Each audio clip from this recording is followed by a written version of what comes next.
നമസ്കാരം, എല്ലാവർക്കും സ്വാഗതം. വളരെ പ്രധാനപ്പെട്ട ഇൻഫോർമേറ്റീവായ പുതിയ ഒരു വാർത്താ അപ്ഡേറ്റ്സിലേക്ക്. സംസ്ഥാനത്തെ സ്ത്രീകളുടെ ക്ഷേമം ഉറപ്പാക്കുന്നതിനായി കേരള സർക്കാർ ആവിഷ്കരിച്ച സ്ത്രീ സുരക്ഷാ പദ്ധതിയിലേക്ക് അപേക്ഷ സമർപ്പിച്ചിട്ടുള്ള ആളുകൾ എല്ലാവരും തന്നെ ശ്രദ്ധിച്ചിരിക്കണം. പ്രതിമാസം 1000 രൂപയാണ് പ്രഖ്യാപിച്ചതെങ്കിലും ഈ ഒരു തുക എല്ലാവർക്കും ലഭിക്കുകയില്ല. മാനദണ്ഡങ്ങൾ പാലിക്കാതെ അപേക്ഷ സമർപ്പിച്ച ആളുകളെ പുറത്താക്കുന്ന നടപടി. അപ്പോൾ വിശദ വിവരങ്ങൾ അറിഞ്ഞിരിക്കണം. വീഡിയോ മുഴുവനായും ശ്രദ്ധിക്കുക. മറ്റുള്ളവരിലേക്കും ഈ ഇൻഫർമേഷൻ ഷെയർ ചെയ്തെത്തിക്കുവാനും മറക്കരുത്. അപേക്ഷ സമർപ്പിച്ചിട്ടുള്ള ഓരോ വ്യക്തികളും അറിഞ്ഞിരിക്കണം. നിലവിൽ സംസ്ഥാനത്തെ മറ്റ് സാമൂഹിക ക്ഷേമ പദ്ധതികളുടെയോ പെൻഷനുകളുടെയോ ഗുണഭോക്താക്കൾ ആയിരിക്കരുത്. അതുമാത്രമല്ല, കേരളത്തിൽ സ്ഥിര താമസക്കാരായിരിക്കുകയും വേണം.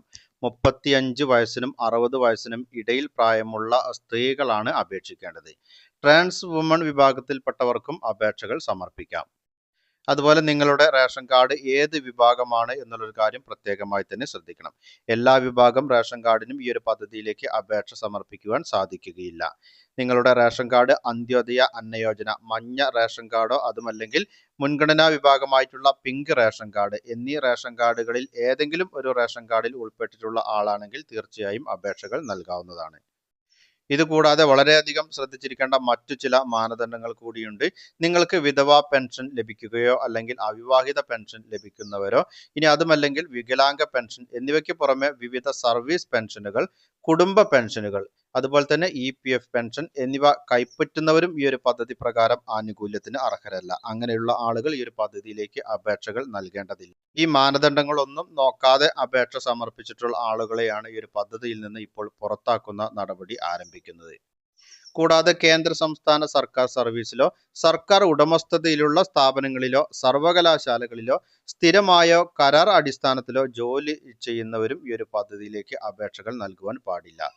ഒരുപക്ഷെ ഈ ഒരു തുക നൽകുന്നതിനുള്ള അനുമതി ലഭിച്ചതിന് ശേഷം ഇനി ഓരോ ഘട്ടങ്ങളിലും നിങ്ങൾ 1000 രൂപ കൈപ്പറ്റി അത് അനർഹമായാണ് പിന്നീടുള്ള പരിശോധനയിൽ നിങ്ങൾ കൈപ്പറ്റിയിട്ടുണ്ട് എന്ന് കണ്ടെത്തി കഴിഞ്ഞാൽ 18% പിഴയോട് കൂടിയായിരിക്കും നിങ്ങളിൽ നിന്ന് ആ ഒരു തുക പിന്നീട് സർക്കാർ തിരിച്ചു പിടിക്കുക.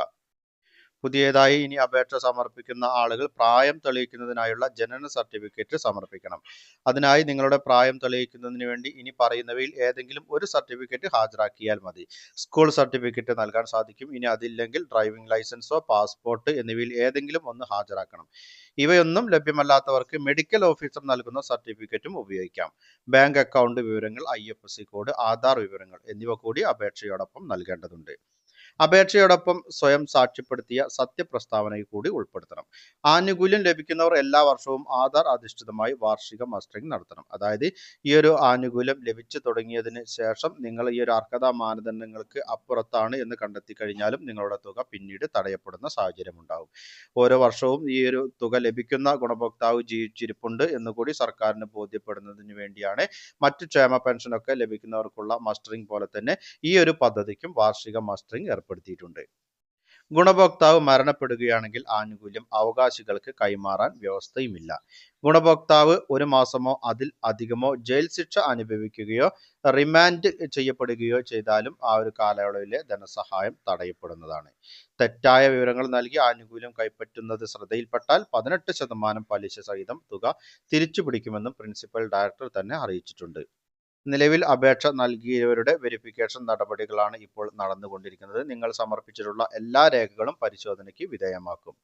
അപ്പോൾ അതിനുശേഷമായിരിക്കും നിങ്ങൾക്ക് അർഹരാണോ അല്ലയോ എന്നുള്ളൊരു കാര്യം സർക്കാർ തീരുമാനിച്ചതിന് ശേഷം ഈ ഒരു ആനുകൂല്യം അനുവദിക്കുന്നത്.